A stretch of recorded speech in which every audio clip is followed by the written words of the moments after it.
Hello everyone, welcome to my channel. We are continuing our adventure with Esoteric Ebb after almost getting sucked off by vampiric sand. Right now we are gonna try to grab this little dagger or, I don't know, a broken sword. Hard to actually judge without going up to it to check it, but we're gonna do it just right now. So enjoy this episode and let's have some fun. I'm gonna start with checking this slightly broken standard issue Earthguard Blade. I guess I'm gonna take it with myself. It's gonna give us some more strength. Sadly, it's not gonna give us... it's gonna take the wisdom away from us, and this is a problem. We actually don't want to do that right now, because the wisdom is something we are gonna do our best to, like, bring up a little bit. Alongside with Charisma, we have 15. If we can bring it to 16, I guess we're gonna... No, we will need 17 in order to get to +5. So Charisma for now is actually in a good state. Let's leave it at that. But we wouldn't mind having a wisdom a little bit higher. Okay, what's here? There's a question mark. A glow glass. Very common magic item. Can we take it? No, it's just a thing that is on the wall, I guess, or on the ceiling. But we can go downside and see where this is going to. Far into the city below. So, what is here though? There's a door inside this tunnel, and there's also a thing that was somewhere... Yeah, we can also go outside here. A spiral staircase, ancient architecture. I'm very confused as to where to go right now, actually. Let's go down there. I have no idea whether this is a good choice, but I don't think there is something like a good choice in this game. All choices are valid, right? And the music, however, is kind of making me feel a little bit scared about this place. Just a little bit, though. Okay, we can even run a little bit. What's happening here? There's nothing much to check. Can we click on ourselves? No, there's all of those mushrooms, and I think we can also check them out. Glowing mushroom must be tasty. Yeah, 100%. We're gonna grab them. Swamp extract. What are they doing? Can we examine them? No, we cannot. We can just consume them. Can we examine the blade, though? Not as well. Only some things can be examined, not all of them. Like, for example, this voting card, we could examine it. Not there were some options, you know, that we could have chosen as for a political affiliation, but we didn't do that. Another glowing mushrooms, we're gonna take them as well. Might come in handy at some point. Let's check one more time. What are they doing? They are giving us free HP. Cool, that's good. We only have one spell slot left. Probably should go back to the shrine at some point. And oh, taking a step forward, you touch a thin cord. Oopsie daisy, is there a trap there? Something soft latches itself around your ankle. The contraption is now in motion. There's no time, it is a... Huh? Dexterity, come on! I know I have dexterity on a low score, but it's DC 15! We're gonna die here. Oh my god! Dexterity is like, you gave me such low stats, I am still gonna show you how freaking cool I am. And we are succeeding. You throw your body back, slithering out of the rope before it tightens. The instant you do... You watch the rope snap and twirl around the edge of the staircase, disappearing into the darkness below. So we would fall down there. Whoa, close one. Sure was, but it's fine, you made it. Something tells you these are not goblin designed. Keep an eye out for more of these. Yeah, I'm not sure I want to go here. I feel like this is gonna end badly if we keep on going, but you know, we're gonna. Because we're crazy, just like that. More mushrooms. We're gonna take all of them. They're gonna come in handy when we've inevitably fall down this staircase, and you know, we'll need all the healing we can get at this point. There is something there. It seems like it's a rat or something. Can we talk with it? Do we have speak with animals spells? We don't have it prepared for sure. A rat. It's not really running from you. I can trifle with him. I can pick him up. This is a -1 charisma item. I wanna take it. I don't need this rat, but you know, if I for any reason would like to lower my charisma, that would come in handy. It acts shyly but approaches you nonetheless. It looks like it doesn't really want to get grabbed by you, but it also doesn't fight it. Instead, it just follows along. Sort of not very happy with the situation, but what can you do? Yeah, this is basically, you know, an animal who got caught by a human. Like, nothing I can do anymore. My life is forfeited right now. I'm in 100% dependent on this guy with a helmet on that, you know, is a weird person, probably. What was that? I didn't see it when I was walking past it. I kind of want to grab it. Or at least check it. Let's see. A shard. What kind of shard, though? A shard of Jor. Or Yor. I don't know how to call it yet. I guess I'm gonna take it. Maybe it's gonna come in handy in some place. There is a thing right here. We can engage with this rock. You look... it's a pillar of Jor, obviously. Oh, we can actually click on the name. I didn't even know that. Pillar of Yor, an esoteric relic left after the end of the Gate era. There are 8 of these pillars around the coast, or 4 if you believe the theories of a wrapping circular coast. And they are indestructible. Although there is some esoteric power within them, no one has been able to make use of them at all. You mean until we've been, here, and now we can do all the stuff we want to, and maybe actually make use of it.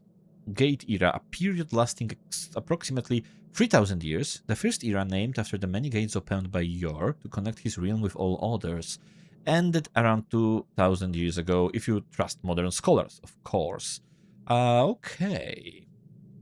Many gates opened by Yor to connect his realm with all the others. Okay, so there's apparently like a lot of realms here as well.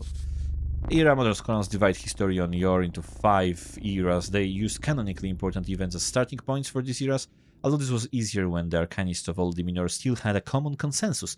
Not everyone agrees the so-called post-war era has even begun, let alone what it should be called. Post-war era, the current era, has lasted 27 years.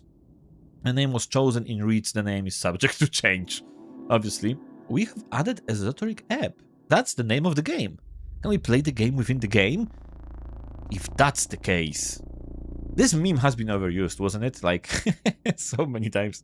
The relic rises upwards, endlessly upwards. Can we just... No, we cannot check at this point our inventory. Anyway, right, this old thing. Remaining until the end. It looks a bit broken, cracked. Yes.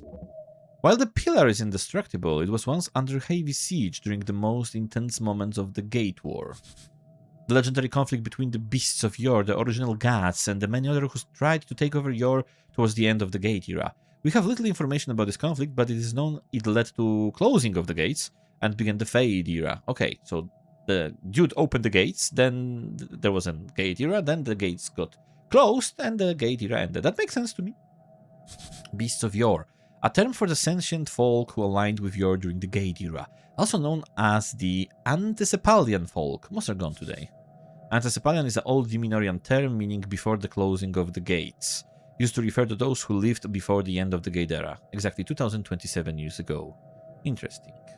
Okay, good to know. Many terms. Oh, actually, we need to click on that as well. The closing, a term for the closing of the gates, the event which ended the Gate era, occurred exactly 2,227 years ago. Especially as it reaches upwards into the clouds above the city, several pieces of the pillar float around it in the air. What kind of power would be capable of damaging this? Gods. The most powerful of arcanists. Okay, so both wisdom and intelligence have something to say about that. Can I make money off this thing? Yeah, that's a good question. No way. They don't even take admission to see it, since it's such a trivial sight. How many of these pillars exist? 8. Technically 4, depending on which scholar you ask. There are debates as to whether there are 8 pillars, or 1 in each band, or simply 4 pillars that pierce the circular coast and stick out on the other side. That makes sense, actually. Someone should probably try to just go down there and see if they can, exit on the other side of the coast. But ours is the best one, right? Of course. They're all equally useless. It's a sign of Earth's power, so yes, this is the best one. They are seen as a status symbol by many, like a legitimization thing. But the fact is, no one has managed to make use of them in any way, despite their esoteric nature. So the Pillars of Yor are relegated to being visual landmarks seen from across the coast through clouds and mists for miles. So what do I do with it? I don't do anything, I guess. Nothing. It's just a rock to you, a tingly esoteric rock. You can always attempt to focus on it, learn from this ancient relic. I'm gonna try at the very least. As you do, you feel the air itself tingle. Power! Listen, it whispers to you unintelligibly. Shit. Wisdom failing me in this particular moment is so sad. I wonder how much did we need. Is it just that it refers to how much wisdom we actually have? Or is it rolling in the background? That's the question I have. Touch the cold pillar. You place your hand upon the cold surface. Your body quakes, standing in awe of this ancient object. How many battles do you think it has seen? How many deaths? How many noble sacrifices given to one's god or king or people? The thoughts stir in you a deep sense of longing.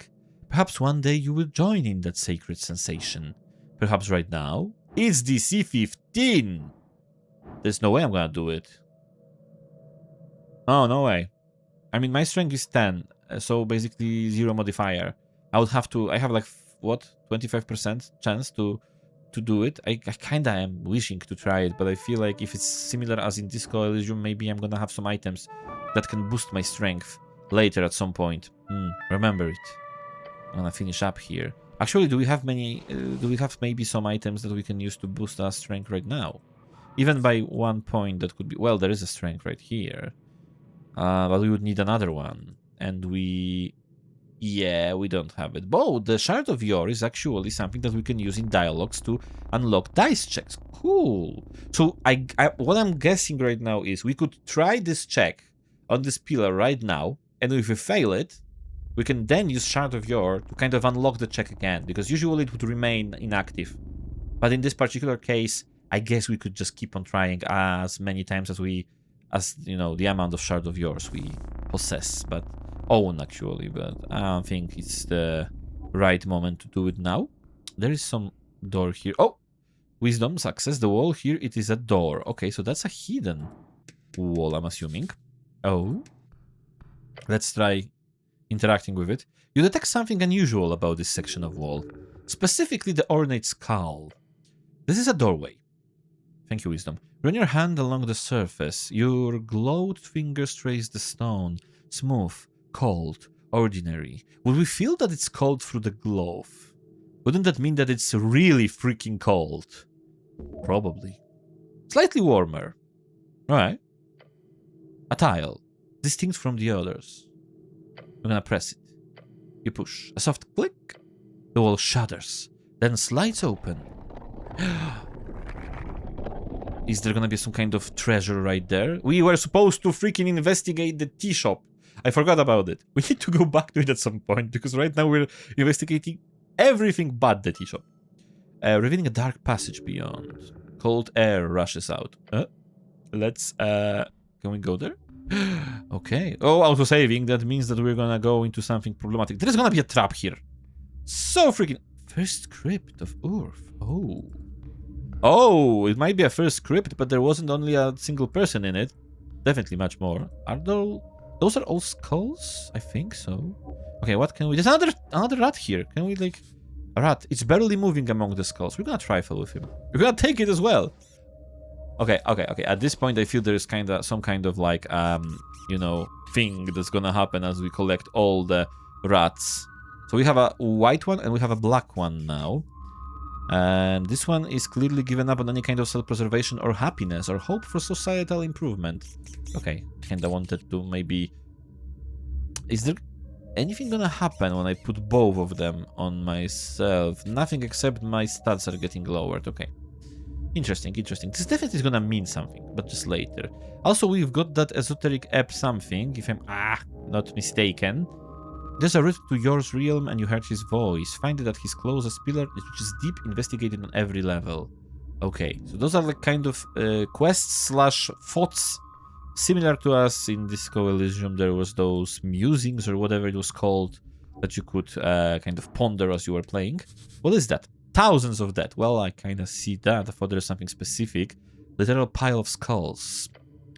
Thousands. Each alive taken by war, suffering, or time itself. The eternal cycle. You will join them soon. Thank you! It's my own body's telling me I'm gonna die. That's great. Like, Jesus Christ, I'm escaping my reality into games. I don't want to be reminded of that. This is insane. So many bodies. You know well about this. This was the first of the containment crypts. Containment?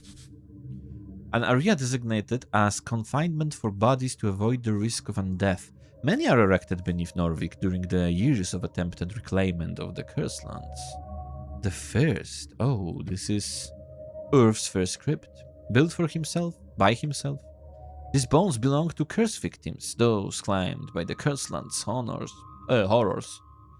Destined to rise as undead hordes, Urf sent many expeditions to the east, each an attempt to reclaim the spirits, the literal bones of those who were left behind. Entire ships were loaded with the many bodies brought ashore to Norvik, then put into these crypts. Unmarked graves, yes, but consecrated all the same. An attempt at total redemption. They should have left them in the east. The Cursed Land is a Ritzian problem. Urf did his duty, doing his best to cleanse the world and free the spirits of the fallen people. Putting them all under the city was pretty ballsy move. I agree with this one. It was. And as you can see, it was a success. These bones do not move. They are not held in the crazed vitriol of negative necromantic energy. They are at rest, even in this horrid state. So these are all people who died in the Cursed Lands.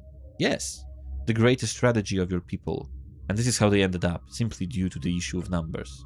There were too many bodies to give proper burial rites to each of them, even after burning the flesh. Since ocean or river burials are even more problematic due to the horror issue, this was the best option. Watch them carefully. They do not move. Yeah, I would be kind of scared if they suddenly started, but we're gonna bow our heads to the deads and we're gonna move further. There's another staircase right here, but there's also some... Oh, this guy has a sword. This is so gonna be a fight. Do we have still the shield on us? 40 minutes remaining. Okay. Do we have some kind of spell? No. Inventory. Can we maybe add some strength? But just one strength is not gonna do anything. Those rats are not doing anything. Okay, we have some food. Can we put food? No. Okay. I can consume it, not wear it. Okay. We don't have any weapons, sadly. Clericals, trinkets, helmets, weaponry. Well, we do have this, but one strength is not giving us anything. Am I mistaken here? No, I'm not mistaken. +0, okay. Okay, let's see. As maybe this is... Maybe we're gonna just... Oh, he's moving. We are moving, actually. A horrid noise in the dark. Moving. A mess of rusty iron and clattering bones. Moving towards you. It calls to you. Oh, God. Initiative check. That's gonna be... Natural 20! And he was 19. Jesus. We're gonna start because we had natural 20, you know, so... dexterity is like...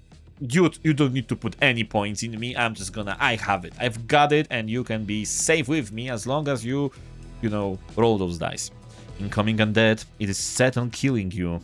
You must defend yourself and smite this foul abomination. The bones are outside of the body. Constitution is like living through some kind of horrifying event right now. In its mind, it's like, that shouldn't be the case. It should be inside. What is happening? They must return. Clearly, any type of piercing or slashing damage would be near useless against this creature.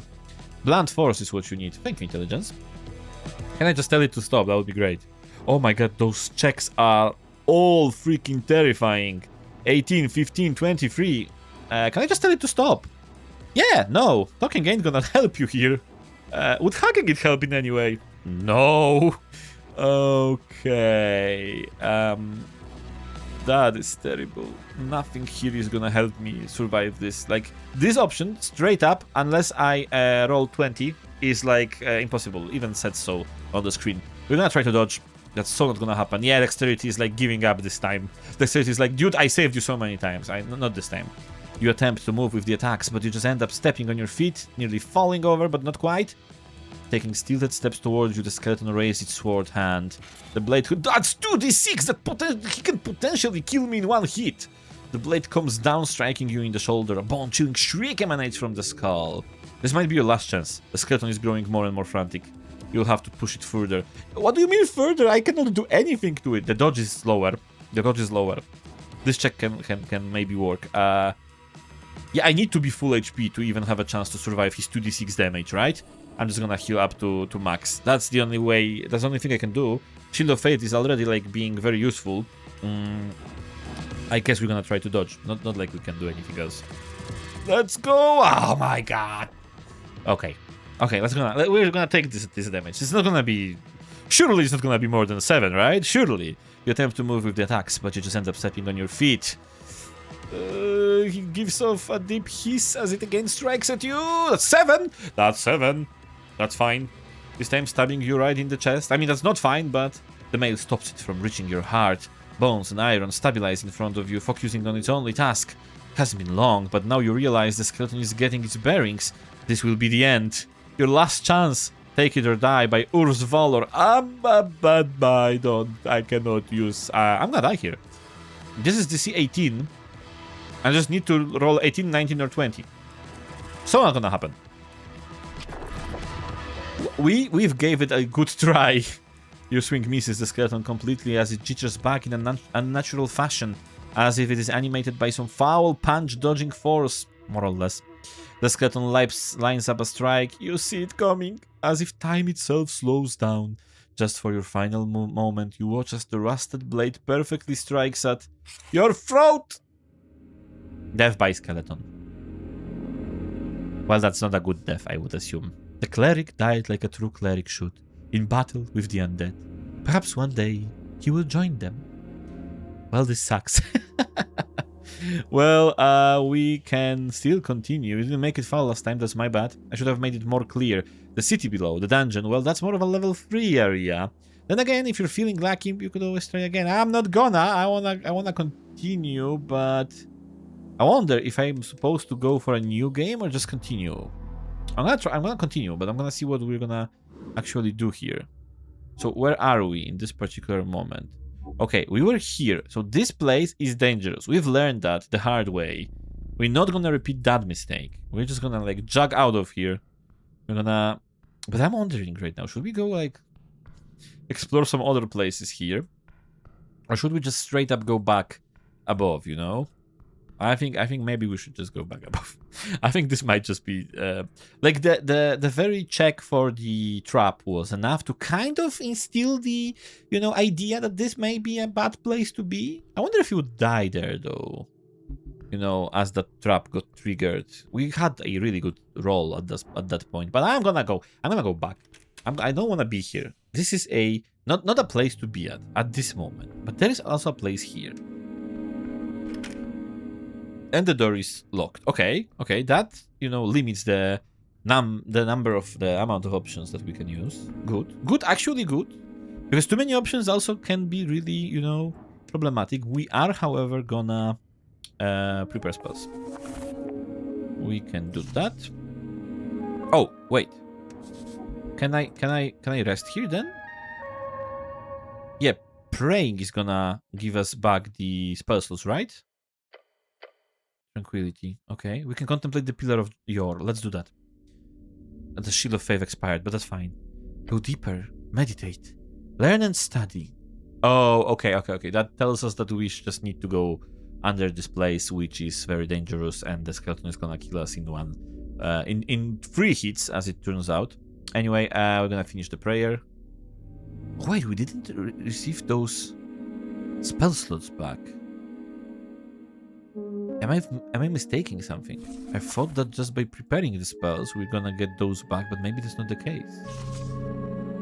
Yeah, that doesn't seem right. I've got 1 first level spell slot, sure.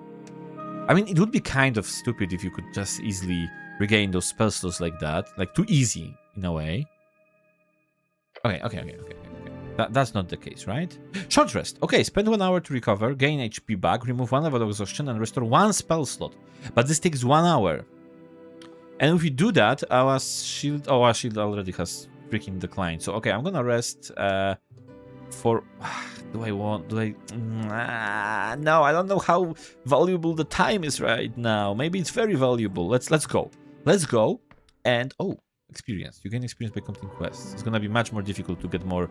higher levels later on, but this looks much better. This looks safer. There are some people here, some kobolds, some mages, I'm assuming, maybe clerics as well, maybe just, you know, peers. Good morning, Cleric. Good morning. We're gonna talk in a moment. I'm just gonna behold the empty pot because that's my hobby. I'm the beholder of pots. Looking inside, you find this pot to be empty. Most contain strange herbs or ashes. This one does not. The pot was recently emptied. You can still see remnants of dust at the bottom. There is fear. Come on, my constitution is my weakest. Like, I would assume that the dexterity is gonna be like, oh, I can't do anything. But no, it's constitution who's like constantly in kind of like panic mode. You must grow sturdier. You hedonistic fool. Pray the stomach dies and lets the mind work without its poisonous influence. I'm gonna leave the pot alone then. What's happening here though? Mushrooms, probably edible. We're gonna trifle through them. Is he gonna be angry at us for doing that? No, swamp extract. We got a lot of those. 4 actually, so that's a 12 HP that we can regain at any point. There are some things right here that we can check out as well. The Red Eye of Earth and Yor left his mark across the bands. Today it is a universal sign of magic. Okay. There's also a person who probably died right here. Let's behold your fate one day. Thanks! I'm gonna trifle. I am not gonna steal though. I just wanna see what they do have, you know? I am not necessarily interested in grabbing it from them. Let's see here. The stone slabs are designed to slide along the iron beams. Interesting. The stone slabs are designed to slide along the iron beams. Which stone slabs? Those? Oh, okay. It's supposed to like be transported this way. Okay, interesting. I don't know what would be the purpose of that instead of just walking towards them, but you know, those fancy wizards always like to have some weird contraptions, or clerics, you know. I am a cleric, I know, but still, I am aware of my own class, you know, quirks. Old incense some is usable. We're gonna just take it. I think that's fine. I wonder if he's gonna yell at us in a moment. There are some books here. Too much reading. Yeah, reading in this game, terrible idea. So many books, basic manuals, arcanist histories, novels. Some of them stand out to you as classics. It could be useful to refresh your mind. The books taunt you, bookishly. Oh my god, are those books actually like gonna be a lot of reading? Let's see, Lord Filius Prax's autobiography. I don't know if I wanna read some kind of guy autobiography. Folk tales are interesting. Opening the Trill Sisters book shows you an index of several tales, many of which you heard growing up. These stories shape reality, for the mind does not distinguish a tale from a real-life lesson. They are but the same. Out of the tales, you see the one that you remember the most, the one about the gnome and the titan. And the titans are gigantic creatures who first inhabited and shaped Yoru's realm. Okay, so they were the original ones, okay. This story always spoke to you, mostly because of the unlikely friendship between the two. Read a little and a large. In the old days, when dragons ruled the skies and titans wandered the earth, there lived a gnome named Abacus, known far and wide as a half-wit. Whether by fate or folly, he often found himself in the oddest of places, and so it was that he stumbled into a deep valley of Ascan. This valley was home to Caemor, the Mist Titan, a colossal being with fur as thick as the ancient forests and limbs that clutch the very mountains. His upper body was hidden in, or perhaps made of, the swirling mists that filled the valley. But on this day, the valley was not the serene refuge it had once been. The air was thick with ash, the rivers ran black, and the trees stood as charred husks. Esuf, the ancient red dragon, has set the forests aflame, hoping to drive Caemor from his domain and claim the fertile valley for himself. And Esuf is the red dragon of Ascan. His rise to power through trickery and betrayal is legendary, as is his fall to Abacus the Half-Wit and the Mist Titan. Oh, that's a spoiler, dude! Intelligence, come on! Rumors says his spirit still haunts the ever-lit Burnt Coast to this day. And the Burnt Coast is a vast piece of coastline just east of Norvik. It is charred area filled with volcanic activity and kobolds. It's one of the many eternally cursed lands on the coast. It is nearly impossible to travel to reach via land because of this area. Caemor was furious, his great form trembling with rage, as he searched for the source of the destruction. His eyes fell upon Abacus, who was wandering aimlessly, his tiny mind more puzzled by the sudden darkness than anything else. To think that the coast was filled with those beasts of yore at one point. They reigned harshly and wildly, but it's not hard to see why some preferred the chaotic dominance to the tyranny of dragons. Well, let's continue the verses. Frick Chum, who dares bring fire to where none should come? Ashes taint my sacred mist. Speak, small one, lest you be missed. Abacus looked up, squinting through the fog, and scratched his head. Fire? No, I have no fire to share. No flame do I bring, nor ash to bear. For in the dark I see clear as day. 'Tis those who can't that need the flame, they say. Frick Chum. I don't know what this SFX is for, by the way. I have no idea. What nonsense from your tongue does come? Who is it that needs this place, that blackens my mist and dims my days? Well, question thee, who needs a flame? To light their path and stoke their claim. Perhaps it is Esuf, the king, whose fires to your valley bring. Frick Chum. The dragon's days are surely done. Guide me, gnome, to where he lies. Together we shall dim his skies. The story goes on to wax about the friendship sparked between this eldritch titan and the silly little gnome as they sought out Esuf on his throne. The ancient red dragon then falls to the Titan's might after Abacus accidentally guides him to the correct location. Abacus seems like a stand-up fellow, honestly. One of those classic stories every child in Ascan is told growing up. It is important to remember that this is an oral tale passed down over generations. This is simply the shape in which it was written down. Who knows how exactly it functioned in its original state. You shut it, looking upon the title once more. Folk Tales. Plus 5 XP. Okay. It's good. I don't know. Let's freaking try. The XP is not gonna, be earned by itself. It's autobiography by Prax. It's a classic. You kept this book on your bedside table for years during your scribing years. You take a look at the first page. In these pages, I shall endeavor to recount the journey of a mind born to greatness, a will tempered by the crucible of ambition, and a spirit bound to the relentless pursuit of the arcane. My name is Filius Prax. It goes on to make grandiose statements on his personal abilities of magic. Know this, I write not for the masses, but for the few who possess the clarity of vision to see beyond the veil of mediocrity. To them, I offer my life as a lesson and a legacy that they might learn from my triumphs and avoid the pitfalls that lie in wait for the unwary. You remember the first chapters dealing with this youth growing up in the ruthless court of a rival house, the Hagenshacks, how he struggles against relentless opposition and bullying, making himself out to be an underdog. Power is not born of blood, nor inherited by the fortune of birthright. It is cultivated in the crucible of the mind, refined by the fires of discipline, and sharpened by the relentless pursuit of knowledge. Let those who seek to rule first learn to kneel before the altar of wisdom, for it is there that true strength is forged. A glorious design. Let those who learn lead from merit of ability and nothing else. We're gonna flip through the pages, actually. In the second half, Prax begins to talk about his early political career, the intricacies of magocratic bureaucracy, how he learned to play the game well enough for himself to reach a dictatorship as the youngest magocratic, should I say it magocratic? I guess, ruler ever.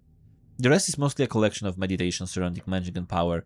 The esoteric in its purest form is neither good nor evil. It is a tool, a force to be wielded by those with the intellect to do so. Yet let us not be so naive as to think that power alone grants one the right to rule. The arcanist must also be a statesman, for the whims of unchecked magic can lead even the wisest astray. Govern with an iron hand, but let that hand be guided by the principles of reason and justice. Thus shall the state prosper, and thus shall the legacy of the magocracy endure. Ironic.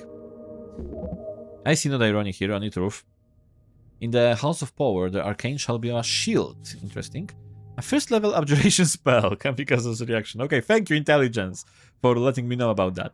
Yet remember this, the arcanist's duty is not only to himself, but to the state and its people. For in the endless pursuit of knowledge, one must not forget the price of ignorance. A vigilant mind, blah blah blah, I'm kind of bored with this dude, this Prius, whatever guy. Of course, he's very stand-up fellow, and he investigated the esoteric, this is way too much reading. For this particular, why would you open a book then? I don't like this intelligence fellow sometimes, like, shut the book. Shut up, intelligence. You shut it looking up on the title once more. Autobiography. I opened the book to get XP, okay? And kind of did. You place it back on the shelf. Collected Chants of Norwich by Patriarch Fili. We're gonna just flip through it, honestly. This printed edition of Fili's work, but still old. On the first page, a short message is hand-scribbled in the corner. My belief lie in the collected humanity of Norwich. May you remember that from this collection with honor and grace. Is this a handwritten message from the second Patriarch himself? Protect this book with your life. This is a sacred artifact. Fascinating. To think the pale man held such a treasure on his shelf. I'm gonna read the foreword. A dream of unity under earth. The book begins with a lengthy essay about the foundation of Norwegian cultural values, like a guide on what a Norwegian person is, how their values come from various tribes in the old country, and how together they have formed something greater under earth. You've read this before, but you do get a better sense of what this all means now. It is, in some sense, a plea, a stern suggestion for every human in Norwich to lose any sense of former tribal identity, to embrace a new one, a Norwegian spirit, to give away the old and embrace the new.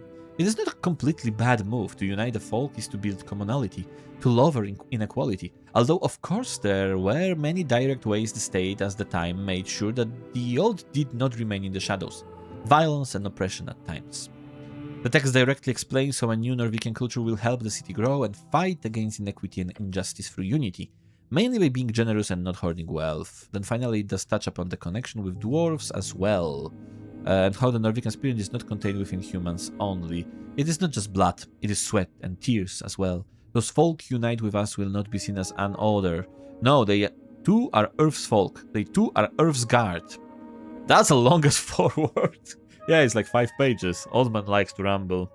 Okay, let's check the Torna's lament just for a second. I went with you to foreign shores, my lord, my guard. I pray you keep from harm the beasts, each shard, a proof of your devotion. Thus I give myself to your folk.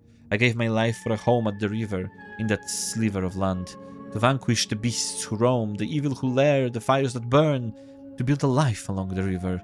Every shepherd knows the song. It blows up the river. Urf lives in that sliver of land. 5 XP. It is your favorite. Okay. We've learned a little bit about different kind of things related to folk, and, you know, like, culture of this place. I'm gonna shut this book. We've read through all of those. I guess this is a really great book. Sure, it is. Place the book back on the shelf. You do so. It fits nicely back into its slot. This book does not deserve your toxic presence.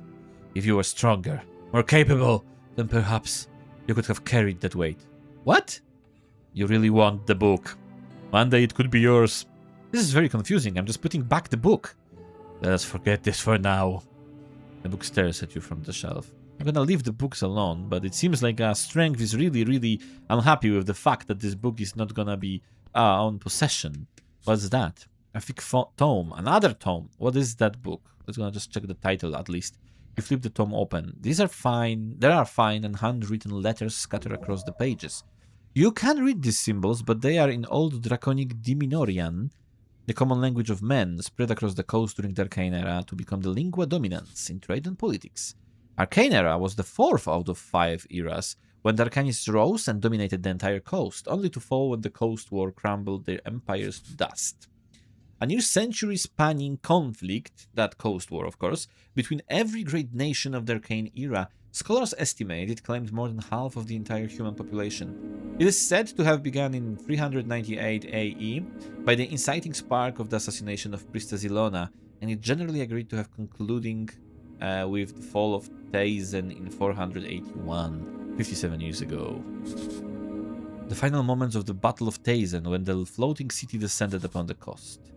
Battle of Taizen, one of the many great battles you read about in military history class, it is said to be the beginning of the end of the Coast War, due to the new methods of anti-esoteric war that caused great distraction for all 7 sides of the conflict. It ended after 3 weeks of continual slaughter, with the fall of Taizen. It ended on 14th of Cronus. The verbis draconum ars occulta. The author's name appears to be Calum Diminori. Old Draconic. Yeah, the tongue of Dragon Masters of Old Diminor. Today it's called Reads. Okay, so we can kind of go back to those things sometimes and maybe learn a little bit more about certain things. Like, for example, this time, they changed the name because, well, the entire band was pretty fucked up after the Coast War. Okay. Humans served them faithfully for centuries before the Arcanists rose up against them. Can I try to read it? No. You have no idea what this means. Right, I need to get my hands on comprehend languages. You do. It's highly annoying that you seem to have lost your memorization. And a spell scroll. Maybe you could buy it somewhere. It's fairly common. Okay, so this will also come in handy. I'm learning to appreciate in a new light all of those utility spells that usually, you know, players in D&D tend to forego for stuff like Fireball and similar. What's that book? Isometric geometry, you know this already. Can I trifle through it? There was an incense inside. Interesting. What's that, though? Wait, is that? Oh, that might be interesting. What is that? Is that our book? Ruined prayer book. -3 intelligence. So what? By praying we're wasting our intelligence away? The book is ruined. Most of the pages, while dry now, have been completely drenched. Yeah, it seems like since a piece of cloth, whatever it was, scarf or whatever, was also drenched. Maybe, you know, we just got thrown into some kind of river or something like that. It's in salt water. It's absolutely and completely ruined. Not the river then, maybe sea, maybe we were traveling from afar by ship through the ocean or something like that. Only a few pages of the soggy, brackenish papyrus pages are readable. They appear to contain some type of undecipherable symbols. Scan writing. of the most basic kind. Wait, oh no. Someone has attempted to dry this to the best of their ability. Plus 5 XP. No, no, no! By Earth. This is your prayer book. So many hours. Wasted. You would have to rebind the whole thing. It is ruined. That will cost a fortune. A chant book is able to sustain humidity. Not underwater excursions. You should have protected Urf's chants more carefully. What a disgrace. Take the ruined prayer book. I guess we maybe will be able to fix it at some point. Because right now it's -3 intelligence purely because it's so freaking destroyed. But if we get it, fixed, maybe it's gonna give us something. Maybe it's gonna give us some wisdom. Right now we're losing intelligence because of it. But yeah, there's also a questing tree, and I guess we're gonna get this quest for the book, right? Phoenix Folio, after your river adventure. It was river after all. Interesting. Your old spellbook is ruined. Find a service provider who can rebind it for you. Fix your ruined spellbook, damn it! I'm gonna. Don't yell at me, quest place, please. I know I need to do a lot of stuff. I need to, investigate the tea shop mostly. And we are gonna take care of it very soon. Right now, we're gonna talk with those two people right here, and that's gonna happen in the next episode, guys. Thank you very much for watching this time. I hope you enjoyed yourself. If you did, consider subscribing to the channel. That would really mean a lot to me. And well, have a great day today, and take care. Cheers!